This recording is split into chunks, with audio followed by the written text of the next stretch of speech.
Hello friends, आपका स्वागत है एक और नए वीडियो में। आज की इस वीडियो में हम सुमित्रा नंदन पंत जी का जीवन परिचय बहुत ही आसान भाषा में आपको बताने वाले हैं और ये वीडियो मात्र 3 से 4 मिनट की होने वाली है। उतनी ही देर में मैं आपको इनका जीवन परिचय अच्छे तरीके से बता दूंगा और आपको इसको रटना भी नहीं पड़ेगा। बस मेन चीज़ आपको याद करना, जिससे इनका जीवन परिचय बहुत आसानी से लिख जाएगा। तो मैं आपको वो तरीका भी बताऊँगा कि आपको जीवन परिचय लिखना कैसे। तो चलिए सीधे हम इस वीडियो को स्टार्ट करते हैं।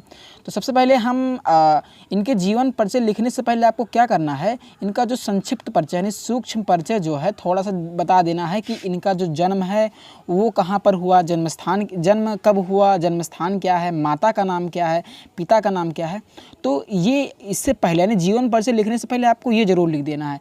एग्जामिनर करता क्या है, एग्जामिनर जो ये चीज़ आप लिखते हैं ना इसको ज़रूर देखता है, और जो आप भाषा में लिखते हैं उसको उतना एग्जामिनर गौर नहीं करता। लेकिन अगर आप इसको लिख देंगे पहले शुरुआत में कि जन्म कहाँ पे हुआ, जन्म स्थान कहाँ पे हुआ, मतलब जन्म स्थान क्या है, माता का नाम क्या है, पिता का नाम क्या है, तो एग्जामिनर जो है वो इतनी चीज़ देखकर जान जाएगा कि आपका जीवन परिचय जो है वो सही है। तो आपको पहले क्या करना है, सूक्ष्म परिचय जरूर दे देना, यानी संक्षिप्त परिचय आपको शुरुआत में देना है। तो जैसा कि लिखा हुआ है कि इनका जन्म कब हुआ, इनका जो जन्म है वो 20 मई 1900 ईस्वी में हुआ। कहाँ पे हुआ, उत्तराखंड के अल्मोड़ा ज़िले में हुआ। इनकी माता का क्या नाम था, इनकी माता का नाम सरस्वती देवी, पिताजी का नाम क्या है, गंगा दत्त पंत, और इनकी शिक्षा क्या है, इंटरमीडिएट है, और वास्तविक नाम क्या था इनका, गुसाई दत्त है, और मृत्यु कब हुई, 1977 में हुई।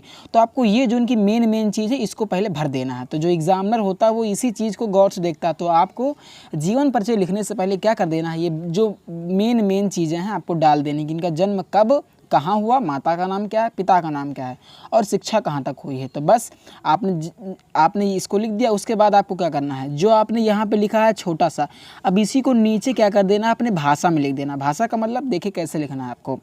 तो जैसे आपको लिख देना है कि हिंदी साहित्य के सर्वश्रेष्ठ कवि सुमित्रा नंदन पंत जी का जन्म जो है वो 20 मई 1900 ईस्वी में उत्तराखंड के अल्मोड़ा ज़िले में हुआ था।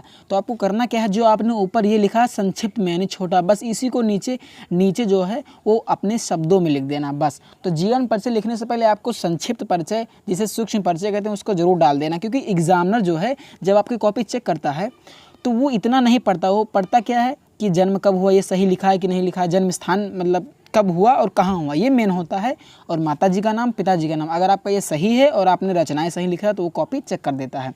तो आपको पहले इसको भर देना। उसके बाद में आपको इस तरीके से लिखना है कि इनका जो जन्म है वो कहाँ पे हुआ है, उत्तराखंड के अल्मोड़ा ज़िले में हुआ, कब हुआ ये भी आपको बता देना। उसके बाद क्या करना है, देखिए उसके बाद में आपको थोड़ा ये भी चीज़ लिख देना है कि इनके जन्म के 6 घंटे बाद इनकी माता का जो है वो देहांत हो गया था।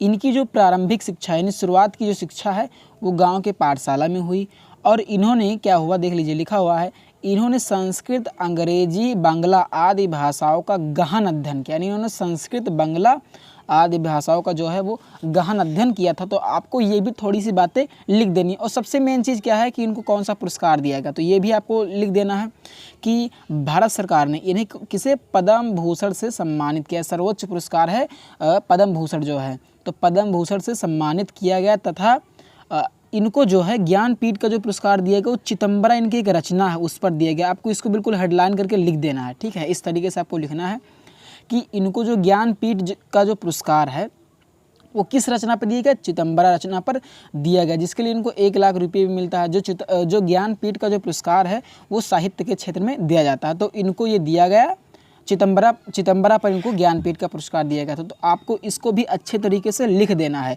और मेन चीज़ इनकी मृत्यु कब हुई, तो ये भी आपको डाल देना कि 28 दिसंबर 1977 में इनका जो है वो देहांत हो गया। तो आपको इस तरीके से लिख देना। तो पहले आपको ये लिखना है सूक्ष्म परिचय, फिर उसके बाद में जीवन परिचय जो है, जो आपने ऊंचे जो है छोटा सा लिखा उसी को आपको क्या कर देना, भाषा में लिख देना। बस इस तरीके से जो एग्जामिनर होता है जो आपने ऊंचे लिखा है उसी को देखता है, क्योंकि वो कॉपियाँ बहुत होती हैं तो इतना नहीं देखता, वो मेन चीज़ देखता है। तो आपको जो सूक्ष्म परिचय है वो जरूर से जरूर लिखना। उसके बाद में क्या करना है, कृतियाँ लिख देनी, मेन कृति। इस तरीके से आपको हेडिंग डालना है।